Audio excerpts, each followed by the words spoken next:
Salut les amis, j'espère que vous allez bien. On se retrouve pour une nouvelle vidéo. Et qui dit une nouvelle vidéo dit mercato d'été au Real Madrid, les gars. Quelle folie! Quelle folie! Le Real Madrid a recruté cet été 6 joueurs. 6 joueurs pour le Real Madrid. Plus José Mourinho, 7 recrues, les gars. Pour le Real Madrid. C'est une dinguerie. C'est une folie de voir ça. Et voilà, on va en parler ce soir. On va en parler. Mauvaise et grande, grosse mauvaise nouvelle pour le Real Madrid. Je suis désolé pour les Madrilènes. Mais à la fin de cette vidéo, les gars, je vais vous donner la grosse mauvaise nouvelle pour le Real Madrid. Parce que ça ne donne pas. Dans un puzzle, lorsqu'une pièce manque, il n'y a pas de résultat. Alors, nous allons commencer toutefois par dire que on a aujourd'hui Florentino Pérez qui est clair dans ses choix. Il veut des résultats sur le champ. Il veut des résultats à la minute.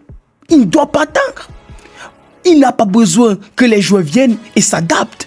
Il n'a pas besoin d'adaptation. Il doit attendre des résultats de ces joueurs. Et ça devient compliqué. Ça devient compliqué parce que dans ces 6 joueurs, tu as probablement 5 titulaires qui vont venir s'imposer au Real Madrid sans toutefois faire leur preuve. Et ça devient très compliqué dans un vestiaire où il y a beaucoup d'ego, dans un vestiaire où chacun veut avoir la parole, chacun veut avoir le temps de jeu, surtout en Champions League et en Liga. Ça va devenir compliqué pour José Mourinho. Attention, le Real est en train de se tirer des balles dans les pieds. Attention les gars. Parce que là, on va venir tout simplement pas dire que quel est l'effectif aujourd'hui du Real Madrid. Qui sont les cadres qui sont partis? Il n'y a pas de cadre dans les départs. Il n'y a pas de cadre dans les départs. Mais qui sont les joueurs qui sont venus? Tellement de titulaires sont venus. Tellement de titulaires sont arrivés. Ça devient compliqué pour José Mourinho de gérer déjà ce collectif qui, avec des égos auparavant, et aujourd'hui, avec plus encore de joueurs, qui va permettre à certains de ne même pas avoir de temps de jeu. On commence d'abord par dire que, comme départ de cet été 2026 au Real Madrid, tu as Dani Carvajal, fin de contrat libre. Tu as David Alaba, fin de contrat libre. Tu as Dani Ceballos, fin de contrat libre.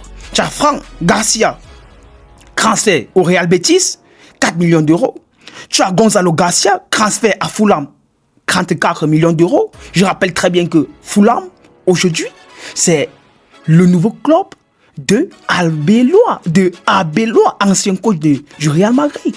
Et donc Gonzalo va aller jouer avec son ancien coach. Tu as César Palacios, transfert à Fulham. Il rejoint également Arbeloa, 8,6 millions d'euros. Tu as Mario Martin, transfert à Getafe, 3 millions d'euros. Tu as Franco Mastantuono, prêt à Fiorentina. Alors, ça, ce sont les départs. Dans ces départs, dites-moi, est-ce que vous avez suivi un seul nom d'un cadre du Real Madrid? Non, pas de cadre. Pas de départ d'un grand joueur, pas de départ d'un titulaire indiscutable, pas de départ. Malgré même la bagarre qu'il y avait, malgré les problèmes qu'il y avait dans les vestiaires, il n'y a pas de départ d'un cadre. On a plutôt fait venir d'autres cadres, d'autres potentiels titulaires pour pouvoir venir dominer les joueurs confirmés du Real Madrid. Ça devient compliqué. On continue. Effectif probable actualisé 2026-2027 avec le Real Madrid. On commence à poster le gardien. On a Thibaut Courtois. On a Angry Luning. On a Sergio Mestre. Défenseur Sancro. Eder Militao. Antonio Rudiger. Dean Hussein. Ibrahima Konaté. Nouvelle recrue. Raúl Asensio. Ça, c'est pour les défenseurs centraux. Allons sur les défenseurs latéraux. Nous avons Trent Alexander-Arnold, Denzel Dumfries, nouvelle recrue. Marc Cucurella, nouvelle recrue. Ferland Mendy, Alvaro Carreras. Ferland Mendy qui était blessé sur les matchs précédents, la saison dernière. Et Carreras qui, parfois, manquait de temps de jeu. Ils sont là. ils sont là. Des potentiels titulaires, bien sûr, également. Allons-y, au milieu de terrain. Jude Bellingham, Federico Valverde, Aurélien Tchouaméni, Eduardo Camavinga, Bernardo Silva, nouvelle recrue. Arda Güler, toujours là. Attaque, nous avons Kylian Mbappé, Vinicius Junior, qui a prolongé son contrat jusqu'à 2032. Rodrigo, qui était blessé pour croiser, il va revenir. Il va revenir très vite, attention. Et Brahim Diaz, on a Brahim Diaz, potentiel titulaire. Le Marocain, on connaît son potentiel. Endrick, qui n'a pas été prêté à Lyon cet été, c'est-à-dire qu'il va rester au Real Madrid. Et en restant au Real Madrid, il a signé comme remplaçant de Kylian Mbappé. Attention, Yann Diomandé, nouvelle recrue qui va signer dans quelques heures. Et c'est officiel, Yann Diomandé, l'Ivoirien, est au Real Madrid. Ça fait rêver. Quel talent, quelle recrue. C'est extraordinaire. Mais qu'est-ce qui va se passer? Écoutez très bien. Carlos Espi, nouvelle recrue. Nous avons fini avec les attaquants. Alors, voilà l'effectif global du Real Madrid pour cette saison 2026-2027. Peut-être que j'en oublie quelques-uns. Mais voilà potentiellement les cadres et les grands joueurs du Real Madrid. On a aujourd'hui José Mourinho, le grand coach, qui doit aujourd'hui poser ses bases et faire avec des potentiels titulaires. Et qui dit titulaire, dit des joueurs qui ont confirmé. Malgré que tu as Pérez qui a fait venir d'autres potentiels titulaires et qui veut des résultats sur le champ, il y aura donc maintenant une dualité entre ces titulaires confirmés et ces potentiels titulaires recrutés. Ça devient compliqué de voir maintenant comment José Mourinho va s'en sortir face à cette difficulté pour moi que je trouve. Aujourd'hui, tu vas faire comment? Défensivement, déjà. Tu vas faire comment? Tu as Militao qui doit jouer. Tu as Rudiger qui doit jouer. Tu as Hussein qui doit progresser et qui est potentiellement même titulaire en Ligue des Champions. Malgré son jeune âge. Regardez par exemple Koulibaly qui, au fur et à mesure, il joue, au fur et à mesure, il progresse. Ce qui dit, autant de jeux, autant tu as de temps de jeu, autant tu progresses. Si tu n'as pas de temps de jeu, tu ne progresses pas. Ibrahima Konaté, qui doit bien sûr jouer parce qu'il est un potentiel titulaire de Liverpool, il doit venir s'imposer facilement. Et Asensios, qui est cette profondeur sur les défenseurs. Ça devient compliqué comme choix. Regardez comment le vestiaire va se morfondre tout seul. Et ça devient très compliqué, les gars. Allons sur les défenseurs latéraux. Tu as Arnold qui doit jouer, Dumfries qui doit s'imposer, Cucurella qui doit jouer, Ferland Mendy qui est probablement beaucoup meilleur latéral défensif, qui revient de blessure et il va s'imposer. Et Carreras qui probablement est en progression. Comment tu vas utiliser ces profils? Comment tu vas utiliser deux d'entre ces joueurs-là pour pouvoir gagner une Ligue des Champions, gagner une Liga et dire aux autres, les gars, vous avez perdu votre place de titulaire, vous devez attendre. Ça devient très compliqué. Regardez, dans l'embarras de choix, où José Mourinho s'est inclus, où José Mourinho est parti ancré. Regardez la difficulté. Milieu de terrain, tu as Jude Bellingham, tu as Valverde, tu as Aurélien Tchouaméni, qui doivent jouer parce qu'ils sont des potentiels titulaires. Tu as Camavinga, alors on sait qu'il a fait une mauvaise saison, mais qui est capable d'aider, bien sûr. Tu as Bernardo Silva, vu son expérience, sa qualité technique, il ne peut pas rester sur le banc. Il doit probablement rejoindre aussi le poste de titulaire, son statut, le mettre titulaire. Et tu as Arda Güler qui doit progresser. Il ne peut pas attendre, il doit progresser, il doit jouer. Ça devient très compliqué, les gars. Et la pièce manquante dans tous ces recrues, c'est Rodri. Tu n'as pas fait venir Rodri. Or, on sait très bien que le Real Madrid, depuis la fin de saison, avait un problème. Remplacer Toni Kroos et Modric. Tu n'as pas remplacé Modric, tu n'as pas remplacé Toni Kroos. Or, Rodri, lui, à lui seul, les gars, soyons honnêtes, il te fait beaucoup de bien. Il apporte beaucoup dans le milieu de terrain. À lui seul, il fluidifie le jeu. Il fait la liaison rapide entre la défense et l'attaque. Et pour moi, c'est la pièce manquante dans tous dans tout cet effectif du Real Madrid. C'est la pièce manquante. Et quand il n'est pas là, ça va devenir problème. Kylian Mbappé en attaque, Vinicius qui doit forcément être titulaire. Mais Rodrigo est encore de revenir de blessure. Yan Diomandé, tu l'achètes à 140 millions. 140 millions d'euros. 125 millions d'euros. Et 15 millions d'euros bonus de prime à la signature. Regardez vous-même. Ça signifie que dans la hiérarchie, Yan Diomandé va s'imposer comme titulaire. Ça devient très compliqué. Il ne peut pas aussi attendre. Il ne peut pas attendre. Vu son prix sur le marché, il ne peut pas attendre. Alors, tu as Carlos Espi qui probablement va attendre. Il ne va pas jouer. Là, j'ai fini avec l'effectif. Quand j'essaye, les gars, de m'extrapoler sur le 11 probable de José Mourinho pour la saison 2026-2027, qu'est-ce que ça me donne? J'ai Courtois au goal, j'ai Konaté, j'ai Rudiger, défenseur central, j'ai Dumfries, latéral droit, j'ai Cucurella, latéral gauche, j'ai Tchouaméni comme milieu défensif, Bellingham et Valverde comme relayeur, Mbappé en pointe, Vinicius à gauche, Diomandé à droite. Voici les 11 probables de José Mourinho pour la Ligue des Champions. Ça fait rêver, bien sûr. Oh, quelle folie! Quel 11 de malade! Mais alors, tu fais comment avec Adagulé? Tu fais comment avec Bernardo Silva? Tu fais comment avec Brahim Diaz, qui doivent forcément jouer? Tu fais comment avec le retour de Rodrigo? Tu fais comment avec Mendy? Tu fais comment avec Alexandre Crenanol? Tu fais comment avec Militao? Et tu fais comment avec Hussein? Point d'interrogation. Puisque tu as ce 11. Et ce 11, forcément, va être également et le même 11 en Liga. Le 11 en Ligue des Champions reste le même 11 en Liga.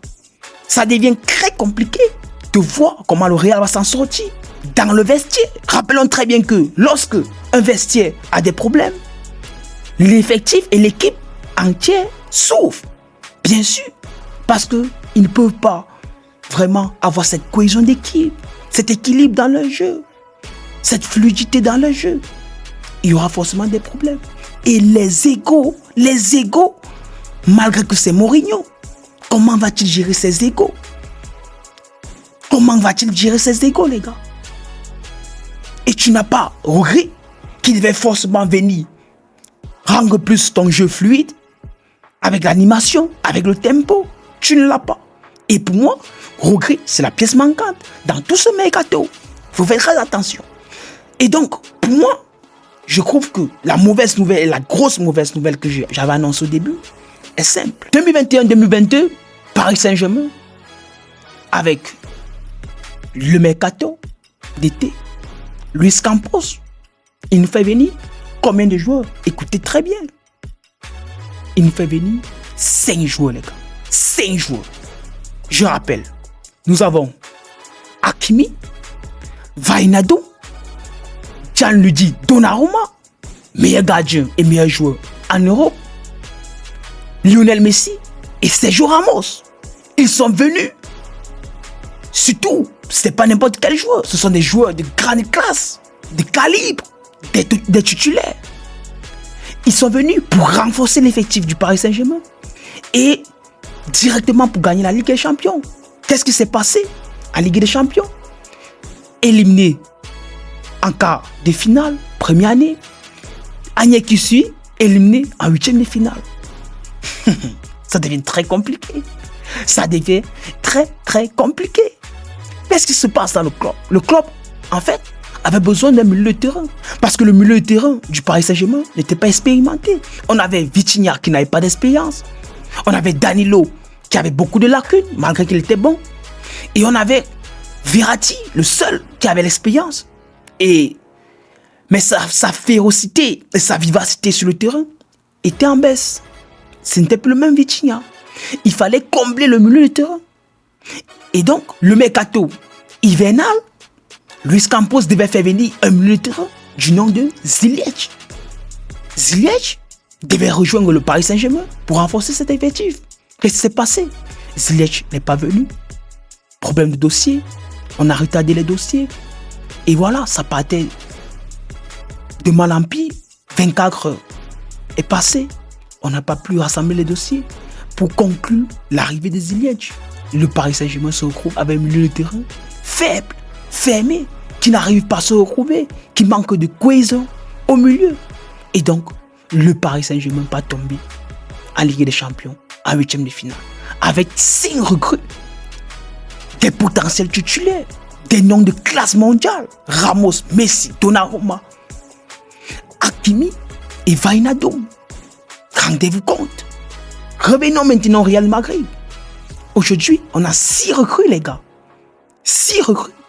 Cucurella, Dumfries, Diomandé, Bernardo Silva, Carlos Espi et Ibrahima Konaté, plus José Mourinho. Mais la pièce manquante pour le Real Madrid, c'est qui? C'est Rodri. On se retrouve avec le même problème. On va donc aller en Champions League avec un très bon effectif, bien huilé, mais qui va manquer de cohésion. Et c'est ça le problème. Aujourd'hui, je trouve très bien que le Real Madrid, désolé les gars, ne va pas gagner la Ligue des Champions 2026-2027. Je suis désolé. Grosse mauvaise nouvelle. Malgré tous ses effectifs, malgré tout ce potentiel, le Real Madrid ne va pas gagner la Ligue des Champions 2026-2027. Parce que la pièce manquante dans cet effectif, c'est Rodri. La pièce manquante est toujours au milieu de terrain. Pas de recrue au milieu de terrain de référence. Et si tu fais venir Rodri, tu annonces directement à Tchouaméni que monsieur, tu passes sur le banc. Ça devient très compliqué de voir Tchouaméni perdre sa place de titulaire dans l'arrivée de Rodri. Malheureusement, Rodri va s'en aller au FC Barcelone, qui probablement est déjà en pleine négociation avec Manchester City. Et donc, on va se retrouver aujourd'hui avec un Real Madrid friqué, plein d'argent, rempli des poches. Mais, un dicton dit, l'argent ne fait pas le bonheur. Et en football, c'est pas le club le plus riche qui remporte plus de titres. Il faut bien le retenir, les gars. Retenez-les très bien. C'est pas le club le plus riche qui remporte plus de titres. Et je sais ce que je dis. Je pèse mes mots. Le Paris Saint-Germain, avec un effectif de malade, n'a pas pu remporter la Champions League. Mais c'est la cohésion d'équipe qui donne la Ligue des Champions. C'est l'équilibre du gardien à l'attaque qui donne la Ligue des Champions. C'est la solidarité de l'équipe, de l'effectif, l'entente, la cohésion, le vivre ensemble, l'envie. C'est ces facteurs-là réunis qui donnent la Ligue des Champions. Et je ne pense pas qu'avec ces joueurs-là, on va retrouver ce Real Madrid qui avait explosé 2018, qui avait explosé 2021. Je ne pense pas, les gars. Je ne pense pas. Et voilà, pour moi, aujourd'hui, José Mourinho est en difficulté malgré un 11, probablement le meilleur 11 d'Europe. Je ne pense pas que le Real Madrid va s'en sortir et en Liga et en Ligue des Champions avec l'effectif de malades qu'ils ont. Attention au Real Madrid. C'est ce qu'il fallait dire dans cette vidéo. Je voulais tout simplement prévenir que le Real Madrid est en creux de se mettre le doigt dans l'œil, les gars. Malgré les recrues de malades, malgré l'argent, c'est pas ça qui gagne les titres. C'est pas ça qui gagne les titres. Et donc, aujourd'hui, on se retrouve avec un Real Madrid qui est le club le plus riche, le plus prestigieux du monde. Mais aujourd'hui, malgré tous ces recrues, je ne pense pas que le Real Madrid va gagner la Ligue des Champions. Retenez très bien cette phrase. Les Madrilènes, je suis désolé de vous annoncer, le Real Madrid ne gagnera pas cette Ligue des Champions. Et donc, c'est pas une jalousie, c'est pas que je suis jaloux, mais je suis lucide. Je suis tout simplement un visionnaire. Je ne lis pas dans une boule de cristal, bien sûr. Mais déjà, je m'appuie sur certaines bases pour dire que je ne vois pas une cohésion dans le milieu de terrain, malgré que tu as Tchouaméni, récupérateur, Valverde, joueur simpliste et finisseur, Bellingham, qui sort souvent d'un pressing compliqué. Je ne vois pas ce jeu long au milieu de terrain. Ça devient un problème. Ça devient un problème. Ça devient un grand problème, les gars. En attaque, est-ce que Kylian Mbappé va peser en attaque? Il va marquer 7. Mais est-ce qu'il va toujours aller mettre un peu d'intensité sur les défenses adverses pour pouvoir permettre à son équipe de taper les 5 et lui, comme finisseur, de la tête, des pieds?